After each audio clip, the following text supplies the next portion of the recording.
आज पुन्हा एकदा माझ्या नवीन ब्लॉगवर तुमचं अगदी मनापासून स्वागत। तर कसे आहात? बरेच असणार, बरेच आजच्या दिवस तुमचा खूप खूप सुखा समृद्धीचा आणि खूप छान मस्त आनंदाचा आरोग्याचा जावो ईश्वरचरणी प्रार्थना। तर बघा मी आज आज तुम्हाला भेंडीचीच रेसिपी दाखवणार आहे मी, मस्तपैकी असे उभे काप करून। तर बघा हे असे कापून घेतलेले आहे मी, खूप छान आणि खूपच टेस्टी लागतात या भेंडी।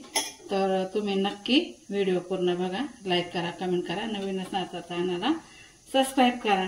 आणि आज मी बनवले, पाहुणे आले त्यांच्यासाठी मी आज डाळ भात भेंडीची भाजी मिठाईमध्ये पण आणलेले आहे। त्यानंतर ही भेंडीची भाजी चपात्या असं काही मी केलेलं आहे। तर चला व्हिडिओ पूर्ण बघा, स्किप न करता लाईक करा, कमेंट करा, नवीन असणार तर चॅनलला सबस्क्राईब करा।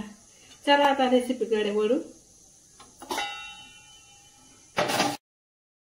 चला आजची रेसिपी पूर्णपणे वेगळी आहे। बघा मी ही भेंडी अशा प्रकारे कापली आहे, कारण की अशा प्रकारे कापलेली भेंडी आहे ना, मस्त कांदे वगैरे कापून खूप छान आणि खूप टेस्टी लागते। बघा वेगळ्या प्रकारची भेंडी मी तुम्हाला आज करून दाखवणार आहे। तर बघा मी गॅसवर कढई ठेवलेली, त्याच्यामध्ये तेल टाकलं, त्यानंतर राई टाकली, जिरं टाकलं, कढीपत्ता टाकला आणि आता हे कांदे टाकले। आता हे कांदे ना आपल्याला पूर्णपणे असं मस्त फ्राय करून घ्यायचे। आणि मी तिखट मिरच्यासुद्धा अशा उभ्या चिरून टाकलेल्या आहे, त्यांचा पण स्वाद खूप छान येतो आपल्या भेंडींमध्ये। तर बघा अशा प्रकारे हे कांदे ना आपल्याला पूर्णपणे मस्त असे लालसर होऊ द्यायचे। तर बघा अशा प्रकारे मी कांदे मस्तपैकी असं परतून घेणारे, मस्तपैकी लालसर करून घेणारे, कारण की कांदे कच्चे राहिले का त्यांची चव लागत नाही, व्यवस्थित टेस्ट लागत नाही, त्यासाठी कच्च्या कांद्यांच्या आहे ना। तर त्यासाठी मी ना मस्तपैकी असं लालसर करून घेणार आहे। हे बघा मस्त लाल झाले। तर मी आता इथे ना अर्धाच टमाटा चिरलेला आहे तो टाकला, त्यानंतर गाजर टाकलं, त्यानंतर शिमला मिरची टाकली।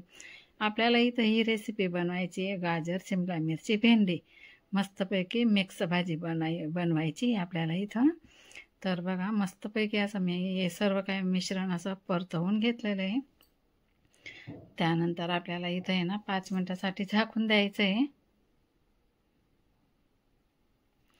त्यानंतर मी आता इथं टाकणारे लसणाची पेस्ट, त्यानंतर थोडंसं मी इथं हिंगसुद्धा टाकलेला आहे, आणि हे पण सुद्धा छान मस्त असं परतून घ्यायचं आहे। त्यानंतर इथं आपल्याला अशी उभी कापलेली भेंडी टाकायची आहे। बघा दिसायला किती सुंदर दिसते। तर मस्तपैकी हे पण असं मस्तपैकी मीठ टाकून परतून घ्यायचं आहे, खूप छान असं मिक्स करून घ्यायचं आहे हे सर्व। ही भाजी ना खूपच छान लागते, आणि लहान मुलांना किंवा टिफिनला दिली ना ही भाजी तर खूपच छान। लहान मुलांना किंवा मिस्टरांना टिफिनला दिली ना तर मुलं तर खूप आवडीने खातील। तुमचे मिस्टरसुद्धा खूपच आवडीने डब्बा पूर्ण संपवून येतील। तर बघा मी आता इथं हळद टाकलेली आहे, छान प्रकारे मस्त हळद टाकलेली आहे मी। आता मी 5 मिनिटासाठी झाकते। बघा मी आता झाली का नाही आपली भेंडी बघूया। मी आता इथं चटणी टाकलेली आहे, त्यानंतर लाल शिमला मिरचीची चटणी टाकली, तिखट चटणी टाकली, थोडासा मसाला टाकलेला आहे, आणि त्यानंतर टाकली मी हे शेंगदाण्याचे कूट। तरी शेंगदाण्याचे कूट पण आपल्याला इथं आता मस्तपैकी परतून घ्यायचे, मिक्स करून घ्यायचे। बघा भेंडी आपली खूपच छान आणि खूप मस्त होते, आणि डाळ भात सोबत तर खूपच छान लागते। मग मी आज पाहुणे आले त्यांच्यासाठी मी डाळ भात केलेली आहे। मी पाहुण्यांना काही व्हिडिओमध्ये दाखवणार नाही आहे, फक्त त्यांना व्हिडिओमध्ये यायला आवडत नाही, त्यासाठी मी दाखवत पण नाही।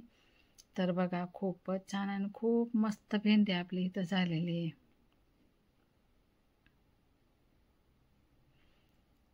तर चला आपली भेंडी आता इथं छान प्रकारे झालेली आहे।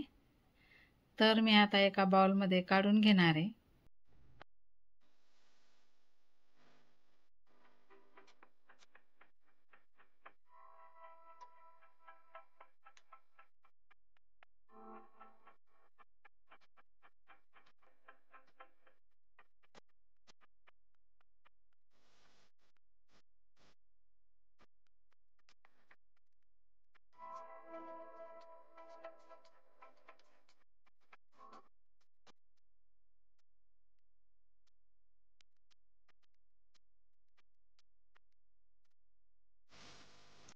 इथं झाली मस्तपैकी भेंडी.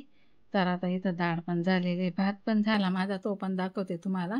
आणि आज माझी संकष्ट चतुर्थी आहे, तर मी साबुदाणे सुद्धा भिजत घातलेले, पण आता पाहुण्यांना जीव घालेल नंतरच मी साबुदाणे करणार आहे, ते सुद्धा तुम्हाला दाखवते.